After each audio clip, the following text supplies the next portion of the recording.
हफ्ते की शुरुआत में मदद करने के लिए प्रॉफिट मार्ट सिक्योरिटीज के रिसर्च हेड अविनाश गोराक्षकर साहब आपको आपकी स्क्रीन पर नजर आएंगे। अविनाश जी, गुड आफ्टरनून। बस बातचीत की शुरुआत करूंगा आपके साथ सर।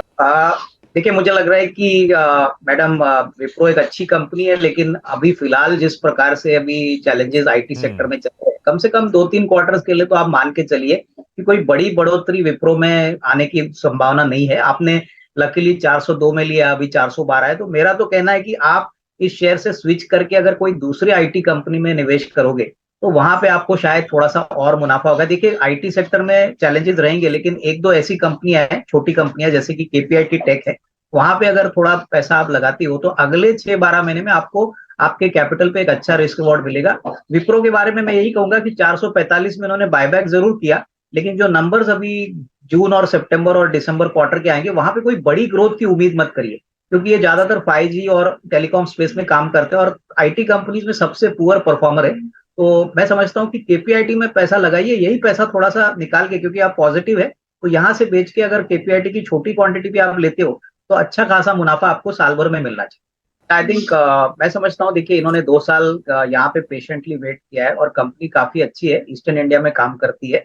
अगर नजरिया 6-8 महीने का है तो देखिए, डोमेस्टिक मार्केट में अभी स्टील की खपत काफी अच्छी हो रही है, इंफ्रास्ट्रक्चर में काफी गवर्नमेंट प्रोजेक्ट्स अनाउंस कर रहा है, तो करीबन 445-450 का एक नियर टर्म का टारगेट बनता है। वहां पे मुझे लगता है कि थोड़ा सा मुनाफा वसूल कर लीजिए और थोड़ा सा पेशेंस रखिए, क्योंकि देखिए मेटल सेक्टर में अभी भी पूरी तरह से सब कुछ ब्राइट नहीं है, बट फिर भी गिने चुने कंपनीज अच्छा काम कर रही है। तो श्याम मेटल एक 6 से 8 महीने में अगर आप होल्ड करती हो तो 445-450 का टारगेट प्राइस लेके यहाँ पे होल्ड करें। आईडीएफसी फर्स्ट बैंक इनको होल्ड करना चाहिए। देखिए, जब उन्होंने लॉन्ग टर्म के लिए लिया है तो 6-8 महीना और होल्ड करिए। देखिए, जिस प्रकार का बैंक का परफॉर्मेंस है एसेट क्वालिटी के ऊपर, डिसबर्समेंट्स के ऊपर, और सबसे बड़ी बात, वो एमएसएमई सेक्टर में बहुत बड़ा प्लेयर है। कासा रेशियो भी जो बैंक्स का काफी इंपॉर्टेंट होता है वो 50% हुआ है। और प्लस अभी आपने सुना होगा कि आईडीएफसी के साथ आईडीएफसी फर्स्ट बैंक का रिवर्स मर्जर होने वाला है, तो उसका भी फायदा आईडीएफसी फर्स्ट बैंक को मिलेगा।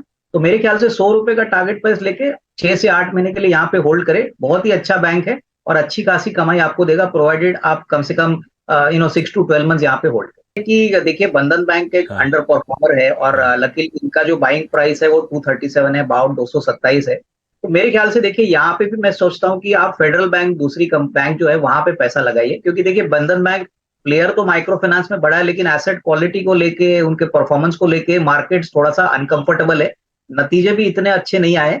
हालांकि मैनेजमेंट बहुत अच्छा कमेंट्री दे रहा है, तो यहाँ पे फेडरल बैंक अगर आप खरीदते हो तो मुझे लग रहा है कि ये बंधन बैंक से कहीं ज्यादा आपको बेनिफिट देगा। बैंक काफी इंस्टीट्यूशनल फेवरेट भी है, तो यहाँ पे मुझे लगता है आपको स्विच करना चाहिए। इस बैंक में ज्यादा उम्मीदें मत रखिए, फेडरल बैंक आपको अच्छा रिस्क रिवॉर्ड देगा अगले 12 से 15 में। यहाँ पे मुझे लग रहा है थोड़ा सा समय दे दीजिए, क्योंकि देखिए कोल्ड स्टोरेज सिस्टम में स्नोमैन लॉजिस्टिक काफी वेल नोन प्लेयर है, गवर्नमेंट ने भी काफी इंसेंटिव्स उनको दी है। मैं समझता हूँ कि हालांकि स्टॉक एक स्लो मूवर है, अगर आप 6 to 12 मंथ्स का टाइम फ्रेम रख सकती है तो यहाँ पे एक होल्ड का ही मैं एडवाइस दूंगा। यहाँ पे एक अगले साल, दैट इज FY24, कम से कम पिछले साल से तो काफी अच्छा होगा, क्योंकि नंबर्स में काफी अच्छा इंप्रूवमेंट हमने देखा है। तो यहाँ पे होल्ड करें, थोड़ा सा टाइम फ्रेम यहाँ पे लंबा रखना जरूरी है। देखिए, मुझे लग रहा है कि ट्राइडेंट में सबसे बड़ी बात क्या है ना, कि ये वेल डाइवर्सिफाइड टेरिटोवल में है, उसके बाद पेपर सेक्टर में है, दोनों सेक्टर काफी अच्छा काम कर रहे हैं। तो मैं समझता हूँ इनकी क्वांटिटी काफी बड़ी है, अगर हो सके तो 25-30% मुनाफा बांध ले और बैलेंस क्वांटिटी होल्ड करे। अगले 6 से 12 महीने में आपको अच्छा मौका मिलेगा यहाँ पे करीबन 45-46 का प्राइस टारगेट मिलने के लिए, तो यहाँ पे होल्ड करने की है। नहीं, मेरे ख्याल से देखिए फार्मा में फ्लेवर बहुत अच्छी तरह से मार्केट में चल रहा है, यहाँ पे होल्ड करे। यहाँ पे यूएस मार्केट्स में काफी डोमिनेंट प्लेयर है औरबिंदो फार्मा, और नंबर्स भी अच्छे आएंगे, तो यहाँ पे मेरे ख्याल से होल्ड करे।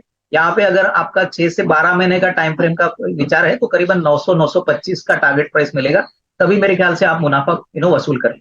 आशीष, आई थिंक कंपनी जो मुझे अभी पसंद है उसका नाम है लैंसर कंटेनर लाइंस। देखिए, ये कंपनी एक लॉजिस्टिक सर्विसेज कंपनी है और बहुत अलग काम करती है। ये बेसिकली एनवीओसीसी सेगमेंट में काम करते हैं, उसका मतलब non vessel operating container segment होता है, जहाँ पे कंटेनर्स इनके होते हैं और वेसल्स यानी जो शिप्स होते हैं वो दूसरों के होते हैं। तो करीबन 85% ये एनवीओसीसी सेगमेंट से अपना रेवेन्यू और प्रॉफिट कमाते हैं। 10% कंटेनर ट्रेडिंग से आता है और 5% फ्रेट फॉरवर्डिंग से आता है। कंपनी ने बहुत अच्छे नंबर्स पिछले साल दिखाए थे, करीबन 837 करोड़ का रेवेन्यू पे इन्होंने 90 करोड़ का कामकाजी मुनाफा कमाया था, 54 करोड़ का प्रॉफिट कमाया था, जो पिछले साल करीबन 28 करोड़ था। सबसे बड़ी बात, ये 74 पोर्ट्स वर्ल्ड वाइड काम करते हैं, 36 आईसीडीज डेस्टिनेशंस इंडिया में काम करते हैं और काफी फैला हुआ बिजनेस है। इनफैक्ट यूएस, साउथ अमेरिका है, सीआईएस कंट्रीज है, अफ्रीका है, मिडिल ईस्ट है, तो ये हर जगह पे प्रेजेंट है। अभी इनके पास 14,000 कंटेनर्स है और देखिए ये धंधे में जैसे कंटेनर्स बढ़ता है वैसे रेवेन्यू बढ़ती है। पिछले साल 30% का टॉप लाइन ग्रोथ था। कंपनी का प्लान है कि अगले 2 साल में ये कम से कम 20,000 कंटेनर तक जाएगा, तो अनुमान है कि अगले 2 साल भी रेवेन्यू 25-30% से बढ़ेगा। हमारा मानना है कि अभी 837 करोड़ के रेवेन्यू, ये 2 साल में कम से कम 1200 करोड़ होगा। और प्रॉफिट की बात करें तो 70-75 से करीबन 90 करोड़ का प्रॉफिट आएगा। तो प्रॉफिट ग्रोथ बहुत स्ट्रांग होने की अपेक्षा है अगले 1.5-2 सालों में। तो बहुत अच्छा मीडियम टर्म पिक है। तो यहाँ पे करीबन 255-260 का टारगेट प्राइस लेके इसमें खरीदी की जा सकती है।